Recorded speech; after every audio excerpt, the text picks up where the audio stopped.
This supposition is supported by an examination of the monuments of Persia dating from a period 10 centuries later. To the dynasty of the Achaemenids, overthrown by Alexander, succeeded that of the Seleucids, then that of the Arsacides, and finally that of the Sassanids, overthrown in the 7th century by the Arabs. With the advent of these later conquerors, Persia acquired a new architecture, and when it again raises monuments, they offer an incontestable imprint of originality, the result of a combination of Arabian art with the ancient architecture of the Achaemenids, modified by its combination with the somewhat Grecian art of the Arsacides. Gigantic doorways taking in the entire height of the facade, enameled bricks, ogival arcades, etc. It was this new art that the Mongols were to transport into India and to modify in their turn. In the preceding examples, we see the varying degrees of transformation which a people can effect in the arts of another people, according to the race and to the time it has been able to devote to this transformation. In the case of an inferior race, the Ethiopians, although it had centuries at its disposal, we have seen that the borrowed art was made to return to an inferior form, the race being endowed with insufficient brain capacity. In the case of a race both superior and with centuries in which to operate, we have observed a complete transformation of the ancient art into a new and very superior art. In the case of another race, the Persians, not ranking so high as the Greeks, and who were limited in the matter of time, we have merely encountered great skill of adaptation and the beginnings of a transformation. Apart, however, from the examples, most of them distant, which we have just cited, there are many others more modern, of which the specimens are still standing, and which show the magnitude of the transformations a race is compelled to effect in the arts it borrows. These examples are the more typical, in that they are furnished by peoples professing the same religion but of different origin. I refer to the Mussulmans. When the Arabs possessed themselves of the greater part of the Old World in the 7th century of our era and founded the gigantic empire which soon stretched from Spain to the center of Asia and included the north of Africa, they found themselves in presence of a clearly defined architecture, the Byzantine architecture. At first, they simply adopted it for the edification of their mosques, both in Spain, Egypt, and Syria. The Mosque of Omar at Jerusalem, that of Amrou at Cairo, and other monuments still standing show us this adoption. However, it did not last long, and in the various countries, the monuments are seen to be transformed from century to century.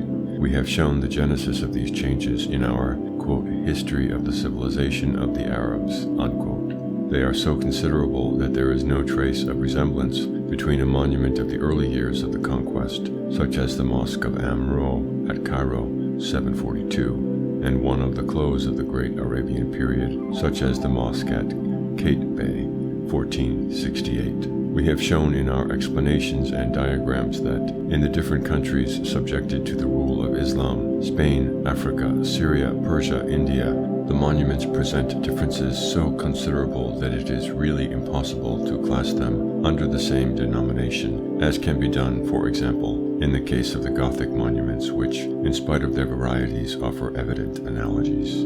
These radical differences in the architecture of the Mussulman countries cannot be the result of diversity of beliefs, since the religion is the same. It is the result of racial divergences, whose influence on the evolution of the arts is as profound as it is on the destinies of empires.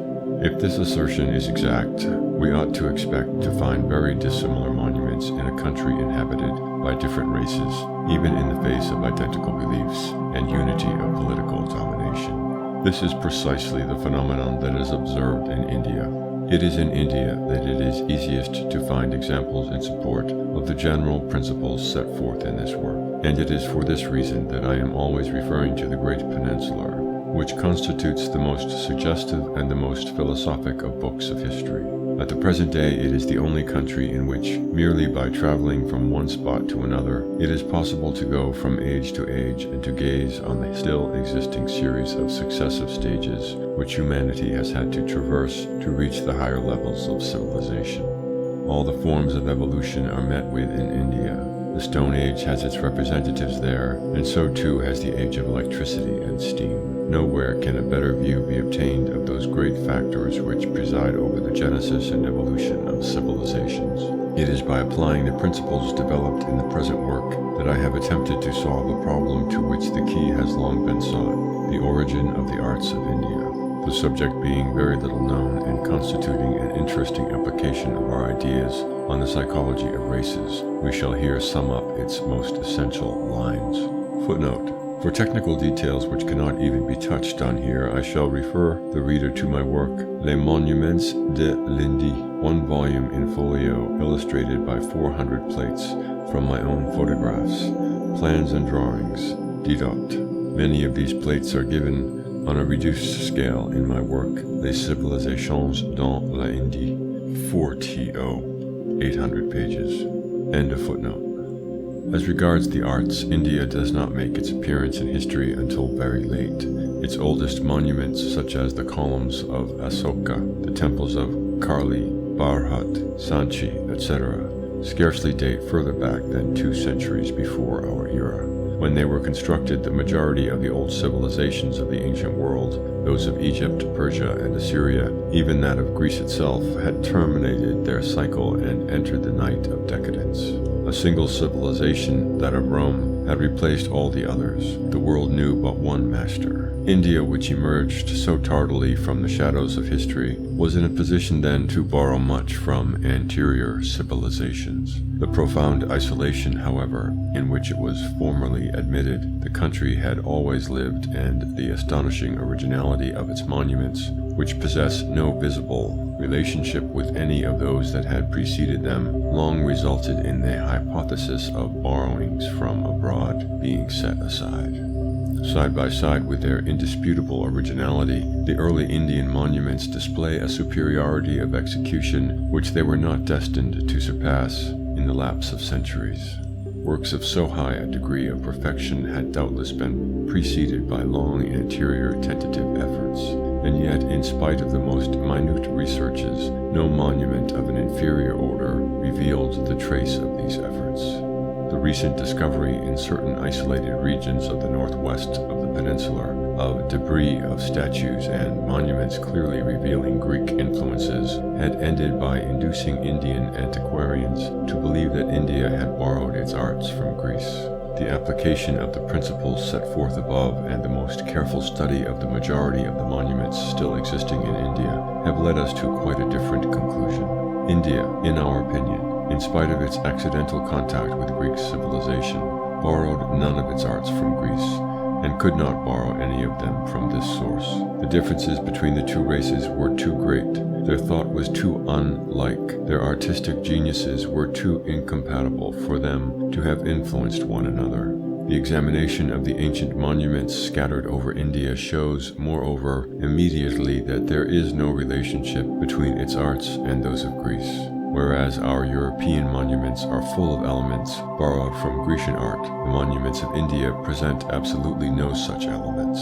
The most superficial study proves that we are in presence of extremely different races, and that geniuses more unlike, I would even say more antipathetic, have never perhaps existed than the Greek genius and the Hindu genius. This general notion is merely accentuated when a more thorough and penetrating study is made of the monuments of India and of the inner psychology of the peoples that created them. It is soon observed that the Hindu genius is too personal for it to undergo a foreign influence at variance with its thought. Doubtless such a foreign influence can be imposed by force, but however long it may be supposed to last, it remains exceedingly superficial and transitory. It would seem as if between the mental constitution of the peoples of India and that of other peoples there were barriers as great as the formidable obstacles created by nature between the great peninsula and the other countries of the globe. The Hindu genius is so specific that whatever be the object necessity obliges it to imitate, the object is immediately transformed and becomes Hindu. Even in architecture, where it is nevertheless difficult to conceal borrowings, the personality of this strange genius, this faculty of rapid modification, is quick to reveal itself. It is possible, no doubt, to make a Hindu architect copy a Greek column, but he will not be prevented from transforming it rapidly into a column which at first sight will be said to be Hindu. Even at the present day, though European influence is now so powerful in India, such transformations are daily observable. If a Hindu artist be given any European model to copy, he will adopt its general form, but he will exaggerate certain parts and multiply and disfigure the ornamental details, so that the second or third copy will have dropped all the Western characteristics and will have become exclusively Hindu. The fundamental characteristic of Hindu architecture, a characteristic also found in Hindu literature, which for this reason is closely allied to Hindu architecture, is an overflowing exaggeration, an infinite richness of detail, a complexity which is the very antipodes of the correct and severe simplicity of Grecian art. It is more especially in studying the arts of India that it is understood to what an extent the plastic works of a race are often allied to its mental constitution and constitute the clearest of languages for those who know how to interpret them. If the Hindus, like the Assyrians, had entirely disappeared from history, the bas reliefs of their temples, their statues, their monuments would suffice to reveal to us their past. What they would tell us in particular is that the clear and methodic genius of the Greeks had never been able to exercise the slightest influence on the overflowing and unmethodical imagination of the Hindus. They would also make us understand why the Grecian influence in India could never be other than transitory and was always limited to the region in which it was momentarily imposed by force. The study from an archaeological point of view of the monuments of India has enabled us to confirm by precise documents what is revealed immediately by a general knowledge of India and the Hindu genius. It has enabled us to establish the curious fact that on several occasions, notably during the first 2 centuries of our era, the Hindu sovereigns in communication with the Arsacides dynasty of Persia, whose civilization bore a strong Grecian impress, desired to introduce Grecian art into India, but never succeeded in making it take root. This borrowed and wholly official art, which bore no relation to the thought of the people among whom it had been introduced, always disappeared with the political influences that had given birth to it.